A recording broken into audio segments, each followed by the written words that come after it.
The airplane door opened with a blast of cold wind, and 12-year-old Amara Nwosu stepped into America for the first time. Everything hit her at once. The noise, the rushing footsteps, the flashing screens, the strange smells of coffee and fried food. Her heart was beating so fast she thought it might jump out of her chest. She held one thing tightly in her arms, a patchwork quilt sewn by her grandmother. A quilt older than she was. A quilt filled with stories. As the crowd pushed around her, she whispered to the quilt, "Stay with me." Her father called, "Amara, come quickly. We must follow the signs." Her mother held her little brother's hand and pulled the family forward. But Amara kept looking around with wide, nervous eyes. She felt like she had landed on another planet. The English around her was fast, sharp, and heavy. She caught only small pieces. Hurry up, baggage claim, next line. Nothing felt safe. And inside her chest grew one terrifying thought. What if I never fit in here? She remembered her grandmother's final words at the airport back home. "Child, this quilt carries our journey. When you feel lost, remember you are sewn from strong threads." But standing in this bright, unfamiliar world, Amara didn't feel strong at all. That night, in their small apartment, she unfolded the quilt on the floor. Each patch was a memory, pieces of her mother's bright dresses, a scrap from her father's old shirt, a strip of cloth from the wrapper her grandmother always wore.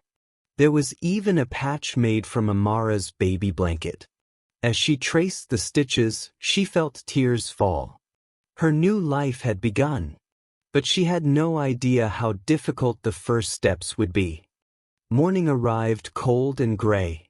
Amara dressed slowly for school, her stomach tight with fear. She checked her backpack twice. Books, pencils, and the quilt folded neatly inside. She knew she couldn't carry it around, but just having it close felt like having her grandmother beside her. When she entered school, the hallways roared with noise. Lockers slammed open and shut. People laughed loudly. A group of boys ran past her, nearly knocking her over. She pressed herself against the wall. Her homeroom teacher, Ms. Johnson, welcomed her kindly, but when Amara entered the classroom, all the students stared at her. Some curious, some confused, some whispering. When the teacher asked her to introduce herself, her voice trembled. "My name is Amara. I am from—" A boy in the back whispered loudly, "Speak up, new girl." Some kids snickered. Her cheeks burned. At lunch, she sat alone with her food, rice and stew her mother packed. The smell drifted through the cafeteria. A girl walking by covered her nose. "EW. What is that?" Amara closed the lid. The whole day felt like a mountain pressing on her chest. But everything changed a little when a girl with curly brown hair and a bright smile approached her outside after school. "Hi," the girl said cheerfully. "I'm Emily. I'm in your math class." Amara blinked in surprise. "Do you want to sit with me at lunch tomorrow?" Emily asked. Amara nodded, shy but relieved. "Yes." Emily smiled bigger. "Great. I'll find you." That night, Amara pulled out her quilt. She added a small new patch, white and plain. It had no story yet. "This," she whispered, "is for today." Empty, but not hopeless. She didn't know it yet, but tomorrow would begin filling that patch with color. The next day at lunch, Emily waved excitedly when she saw Amara. At her table were two other kids, Jaden, who loved drawing superheroes, and Sophia, who braided friendship bracelets. Emily said, "Everyone, this is Amara. She just moved here." They greeted her warmly. No strange looks. No rude comments.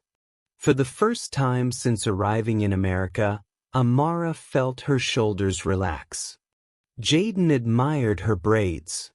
Sophia asked what her name meant. Emily shared half her chocolate chip cookie. Amara felt a tiny spark inside, something almost like home. Days passed, and her world slowly softened. Emily helped her learn classroom rules. Sophia taught her new English phrases.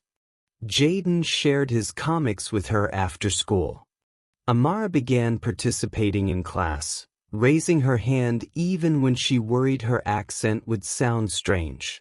One afternoon, Emily asked, "Do you want to come to my house this weekend? My mom is baking cupcakes." Amara hesitated. She had never been invited to an American home before, but she nodded. Emily's house was warm and colorful. Her mother smiled kindly.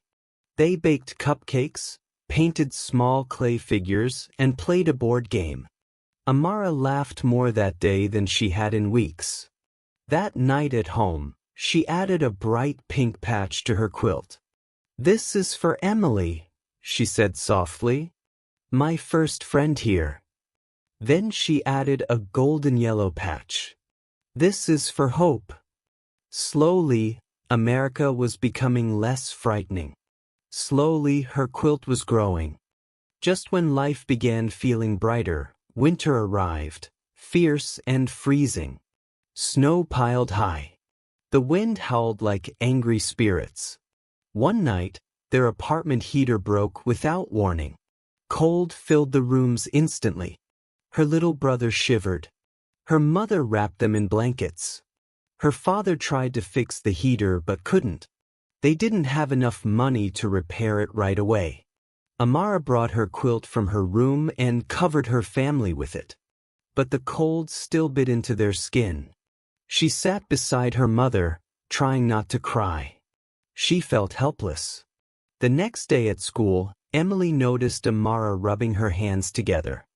"You're freezing," Emily said. "Are you okay?" Amara hesitated but finally told her about the broken heater. After school, Emily and her mother arrived at Amara's apartment with 2 thick blankets, warm soup, and a small portable heater. "We had extras," Emily's mother said kindly. "Please use these."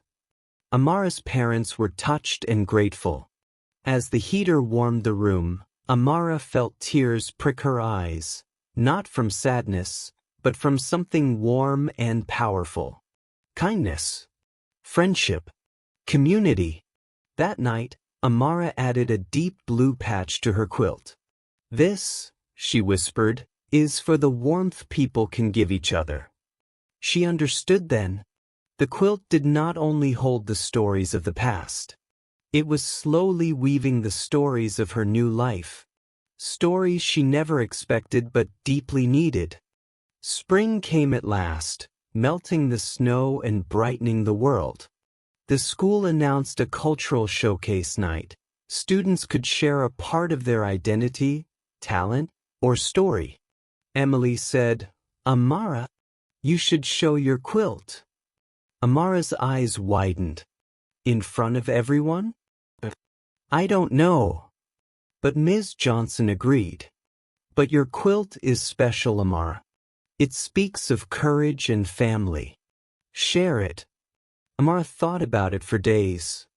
She remembered arriving in America afraid and alone. She remembered the blank patch with no story. Now the quilt was bigger, brighter, stronger, just like her. Finally, she agreed. On the night of the showcase, the gym was full. Families sat on folding chairs. Lights hung from the ceiling. Kids wore colorful clothes from different cultures. Music played softly. When it was Amara's turn, she stepped onto the stage, holding the quilt with trembling hands. The room grew quiet. "My name is Amara," she began softly. "When I came to America, I was scared. Everything felt new and loud, and I thought I would never belong." She opened the quilt wide for everyone to see. This is the Dreamer's quilt. My grandmother made the first patches from pieces of our life in Nigeria. Each patch is a story, a memory, a dream. She pointed to the baby blanket patch, to the piece of her mother's dress, to the green cloth from her father's shirt. Then she pointed to the new patches, pink for friendship, yellow for hope, blue for kindness. These patches are my American stories. They show how I am growing here and how my friends and teachers helped me feel at home. She looked at the crowd and took a brave breath. My quilt is still not finished. Every day I live here, I will add another patch. Because every person, every dream, is part of the big quilt of this country. When she finished, the room burst into applause. Her family cried. Her friends jumped and cheered. And Amara felt something she had been searching for since the moment she stepped off that plane. Belonging. That night at home, she added a shining gold patch, the biggest one yet. This, she whispered, touching the quilt gently, is for my future. The quilt glowed under the lamp, rich with color and history. It was no longer just a blanket. It was a map, a memory, a promise, a dream. And Amara knew she would keep sewing, keep growing, keep dreaming. Because her story was only just beginning.